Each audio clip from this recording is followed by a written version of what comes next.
Дали ја барате малата Вања Ѓорчевска на македонско-косовска граница? Тоа беше првиот ден, ја се приклучи во истрагата од вториот ден. Таткото, само што му јавуваат дека исчезната Вања, прво пријавуваат во полиција со мајкава со Зорица, бараат да не удрена од кола, да не однесена во државна, во градска болница, 8 септември. Откој им кажуваат дека не е ништо, татково фаќа сам со колата, иде и на Водно, една куќа исто тука во близина што е празна, кај што го дава последниот пат сигналот на Вања од телефонот, ја проверува, влага внатре, на Водно иде се дере, незиното име го спомнува.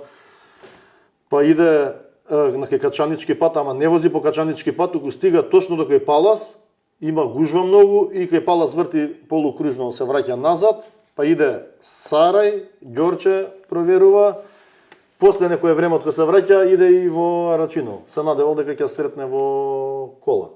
Се вклучувате ли вие во истрагата? Да. Имате ли телефонски разговори со некој за да ви каже дали не е однесен на Косово, Црна Гора се сомневате? Дали со некој сте разговарале телефонски да ви каже дали девојчето не е киднапирано од албанци? Прво што побарав услуга беше од Шевалј.